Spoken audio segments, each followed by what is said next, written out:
Y lo segundo que quiero mostrar es que en nuestro ordenamiento y sobre todo en nuestra jurisprudencia constitucional ya hay varios antecedentes en los que para promover la autonomía o la toma de decisiones de personas que tradicionalmente se consideran no tienen una capacidad legal plena, está establecido. Es decir, lo que quiero decir es que en Colombia no podemos decir que vamos a partir de cero para la implementación del artículo 12.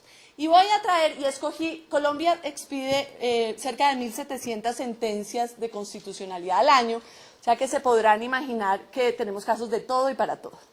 Y hay que, esta mañana lo señalaba Soraya, nosotros tenemos unos mecanismos muy interesantes de cómo llegan los casos a la Corte, simplemente se los voy a relatar rápidamente, pero uno de ellos es la acción de tutela. La acción de tutela permite que cualquier persona pueda poner en consideración de un juez constitucional, digamos, la violación o la amenaza a un derecho fundamental. Y de hecho en Colombia la jurisprudencia lo ha extendido a derechos socioeconómicos cuando hay una relación con derechos fundamentales. Entonces, de alguna manera, a través de la tutela entran casos particulares muy interesantes y yo solo escogí 3 para mostrarles este tema. Y decidí escoger unos bastante, llamémoslos, para usar las palabras, revolucionarios, que creo que pueden ser muy interesantes solo para mirar un poco el tema de la capacidad legal. Son 2 casos, aquí solo señalé el texto de una, pero básicamente en el año 95 llegó a la Corte un primer caso muy dramático. Y esos 2 casos se refieren a menores. Y traigo a colación el tema de los menores porque la edad ha sido considerada pues, uno de los criterios tradicionales para señalar que una persona no tiene capacidad legal plena.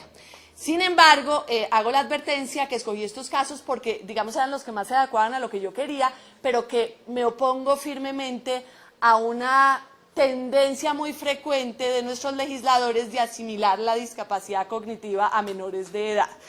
No quiere decir que sea algo parecido a eso. Pero estos son 2 casos muy difíciles. El primero es de un menor de 12 años que interpone por sí mismo, ¿cierto?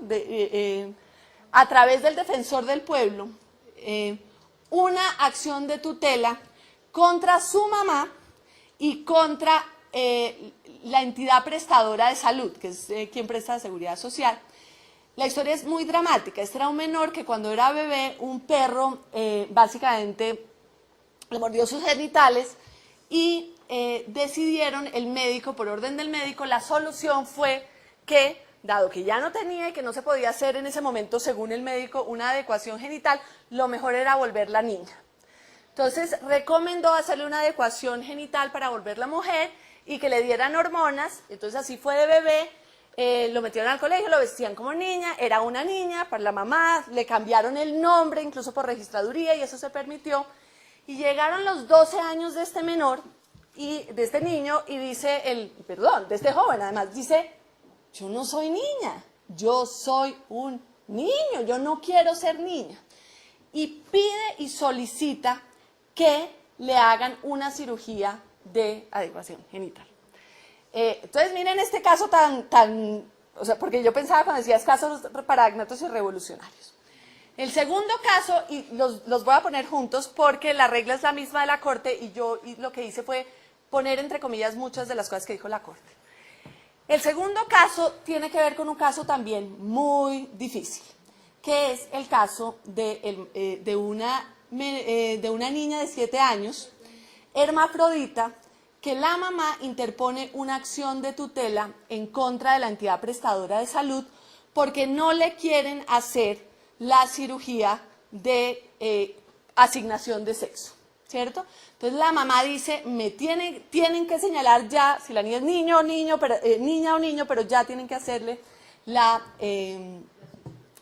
cirugía. Entonces imagínense si estos no son casos en donde estamos preguntándonos unos problemas complicados.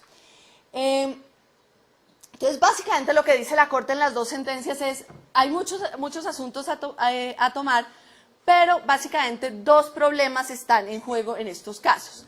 El primero, la tensión entre el principio de autonomía y el principio de beneficencia en el caso de los menores de edad, sobre todo en el primer caso, y es hasta qué punto se le respeta a la persona de 12 años que quiere hacerse una cirugía de adecuación genital en contra de su madre. Y segundo, cuáles deben ser los requisitos del consentimiento sustituto de los padres para la práctica de intervenciones quirúrgicas de asignación de género y adecuación genital, que sería el segundo caso en donde la mamá dice tiene que hacerle la cirugía y asignarle ya un determinado sexo. Yo puse textos muy grandes de la sentencia de la Corte porque no la quise parafrasear. Me parece que los términos que utilizan nuestros jueces son relevantes en esta discusión. Pero no voy a leer todo el texto, sino lo que tengo subrayado en donde la Corte señala, dice, bueno, no obstante la facultad que tienen los padres del menor de emitir el consentimiento sustituto, no puede entenderse en términos absolutos, habida cuenta que los niños también son titulares de los derechos a la autonomía individual y a la libertad, sin que sea posible negar su carácter ontológico particular, relegándolos a la calidad de propiedades de sus progenitores. Aquí lo traigo en el caso de los niños, pero porque estoy pensando también en decir lo mismo en términos de las personas con discapacidad. No son propiedad de los padres. Y en realidad aquí tenemos que mirar que lo que está diciendo es, hay niveles de autonomía incluso en los menores de edad. Lo que tenemos es que mirar cuáles son esos niveles y cuáles son sus posibilidades de decisión. Básicamente lo que dice la Corte es, cuando se trata de menores, no podemos, en términos constitucionales, a la hora de analizar casos en los que está envuelta la posibilidad decisoria de los menores, las reglas del Código Civil estrictas del menor adulto, el impúber, etcétera, no nos sirven. No nos sirven. Lo que tenemos que mirar es en cada caso particular cuál es el ámbito y posibilidades decisorias de ese menor, ¿cierto?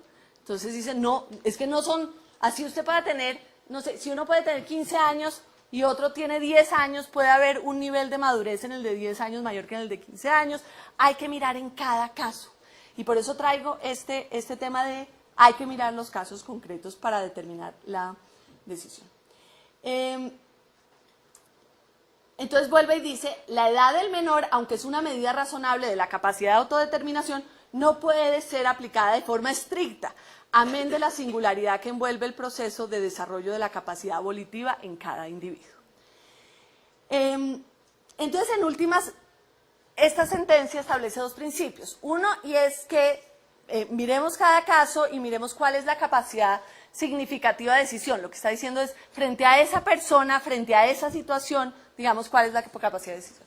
Y la segunda es, básicamente, que dice la Corte que es necesario adoptar una escala móvil para evaluar los umbrales de capacidad que son necesarios para tomar de manera competente las distintas decisiones, en este caso médicas. Yo creo que esto va muy en línea con muchas de las cosas que dice la Convención y quiero simplemente señalarles cuál es la decisión de la Corte para que vean que el apoyo de decisión no es tan extraño. La Corte no accederá, esta es en relación con la de la madre, la Corte no accederá a las pretensiones de la madre de la menor NN por cuanto corresponde a la menor tomar la decisión sobre su identidad sexual. La Corte protegerá los derechos al libre desarrollo de la personalidad y a la igualdad de la niña NN, por lo cual ordenará conformar un equipo interdisciplinario que atienda su caso y brinde apoyo psicológico y social necesario a la menor y a la madre para que puedan comprender adecuadamente la situación que enfrentan.